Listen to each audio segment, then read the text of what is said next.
Hello， 大家好，我是怡媛，今天来更新一下国际服2377跟1365的战斗，还有国服的顶上战争16、41、8还有21。首先我们看国际服，在之前我跟大家讲过，俄罗斯父子两个又重新回到21亿了。在前置的分数总共提升了7亿，还有包括 BT 赛博也是提升了2亿，多数在排行榜前面的名字都是来自2377的。尽管如此，最终拿到第一名的依然还是1365，2377落后了3亿的分数。至于他们的盟友1365的盟友获得了第3名，然后2377的盟友获得了第4名。那有人说这个是1365打破了国际服最高的分数，那其实这个分数不是最高的，因为我看到那个玩家他是分享960的分数只有70亿，但实际上当时候960的分数是有 7.2 亿。所以严格来说365的分数其实并没有超过960的记录，但是正在进行的国服 KVK 是已经超越了所有前置分数最高记录。当第二阶段结束之后，最高的分数就已经有66亿了。但是各位还记得吗？在之前我跟大家讲过，16服他们拥有很多个100亿联盟，活跃玩家也是超级多。所以在第3阶段的时候，他们的分数又再次突破，第一名直接冲到80亿的分数，第二名74亿也是突破了国际服最高纪录，但是他这边是因为有2个王国组成的，包括有20亿还有30，因为他们有2个王国组成的关系啊，所以分数比较高也算是比较正常。不过只是20亿的分数呢，都已经算很高了，都有68亿。第3名的阵营也是70亿，但是也是有2个王国组成，有包括第8服还有133。只能说41是真的非常可惜啊，因为41只有一个王国在一个阵营里面，就变成说只能靠他自己的分数而已。这个是他们的个人排名，不过这边有一些事情可以跟大家讲一下。其实第1名的统皇呢，他的分数本来没有这么低的，他原本的计划是打算要冲到10亿战力，结果他们打全球巅峰赛那天的比赛时间好像打到11点25分左右才结束。因为国服它不像国际服这样子是根据 UTC 时间的，他们是根据北京时间，只要到12点之后就会重置，而导致到他来不及训练部队，就只有这个分数而已，还没有突破10亿。不过不管这些玩家怎样提升战力也好，也没有办法突破土耳其大哥的分数，因为他是1天之内提升15亿战力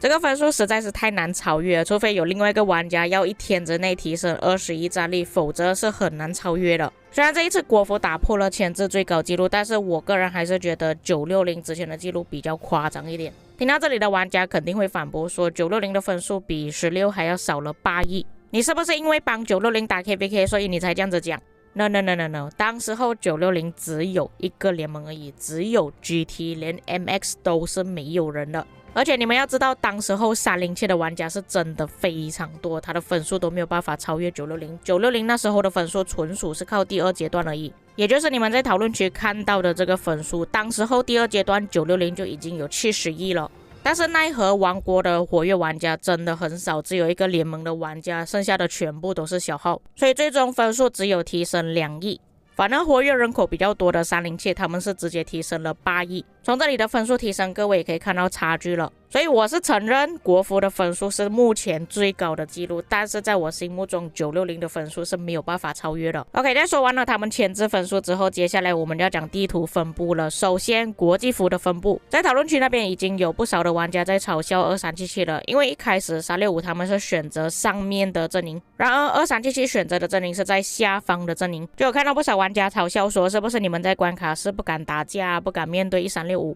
我个人觉得有几个原因，首先最重要的就是阵营的争议，像1365他们选择了最好的阵营争议诺森布里亚，这里有包括步兵行击速度提升 3%， 所有伤害提升 3%， 所有伤害提升相当于提升了9点的攻击。所以获得第1名排名的王国呢，一般都会选择上面的阵营，第2名就会选择维塞克斯，工兵速度提升 3%， 野战部队造成的伤害提升 3%， 麦西亚工兵速度提升 3%， 驻防部队受到的所有伤害降低 3%。最烂的就是东安格利亚，步兵速度提升 3%， 集结部队所有的伤害提升 3%。为什么会说烂呢？因为我们很少会用集结，一般我们到皇庭之后集结马上就会被人家打爆，然后集结维持时间不是很久，我们都是会用围殴的方式。所以我觉得2377他们没有选择在1365的隔壁，主要是为了这个原因，要更好的争议。第2个原因可能是不想要这么早就开战，如果在前期开战的话，水晶科技都没有提升好，直接以开战可能会比较吃亏。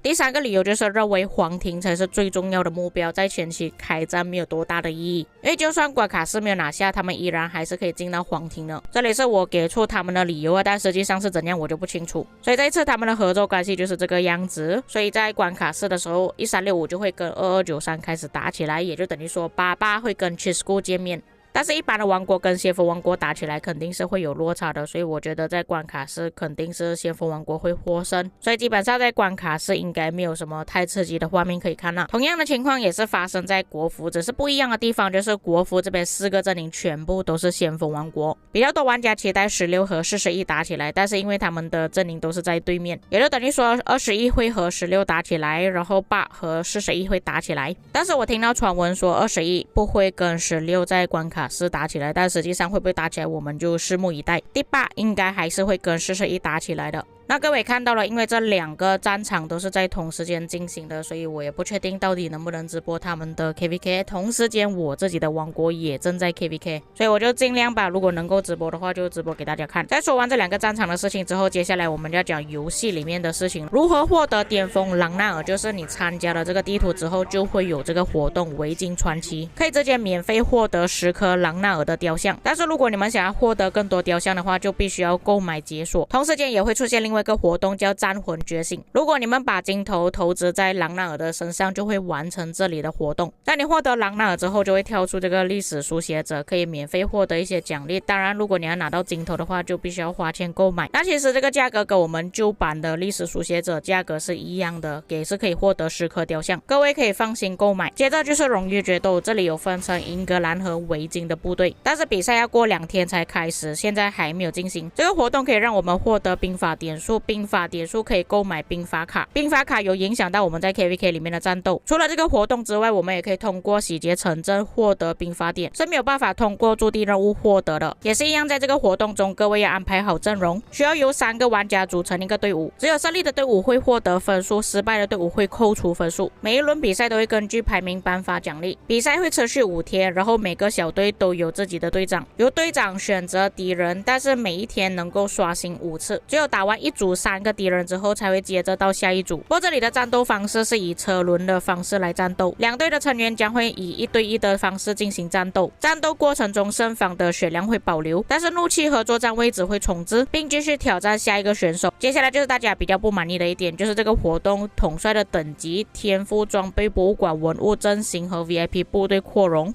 这些东西的争议全部都会在这个活动中生效。除此之外，还有包括水晶科技的争议，就是说这个活动只要你有钱，你有很好的装备、争议还有水晶科技的话，你都可以拿到很高的排名。只要你的排名越高，你可以每天获得的兵法点越多，只有兵法点获得越多，你才可以购买更多的兵法卡。所以某个程度上来说，这个活动对于平民玩家不是这么友好。不过老实说，这个兵法卡呢，我们一般的玩家是不需要用到这么多的，只要你好好的去选择几个固定使用就可以了。当然能力越大责任越大，这种可以获得更多兵法卡的玩家，一般他们的争议那些全部都比我们更好。顾名思义就是说他们必须要时常去替换兵法卡，而不是固定用那几个，所以开销兵法点数会比我们更多。还有就是在前15排名的玩家就会获得这个头衔骁勇之狼还有荣耀之师。这个活动是英格兰对战维京嘛，如果其中一方获得胜利，这些阵营的玩家行军速度就会提升 3%， 持续7天。至于兵法卡槽的位置解锁呢，是根据编年史慢慢解锁的，就是说你们可以认真的去考虑一下自己到底要携带什么兵法。不过因为这个地图是有巅峰朗纳尔，它可以用密室转换它的兵种，所以目前我在考虑着要不要去觉醒 SP 朗纳尔，然后把它搭配我所有的骑兵。有兴趣想要看报告的观众可以在评论区给我知道，我会去觉醒 SP 朗纳尔。最后这个皇庭确实是有一点小，而且有很多山阻挡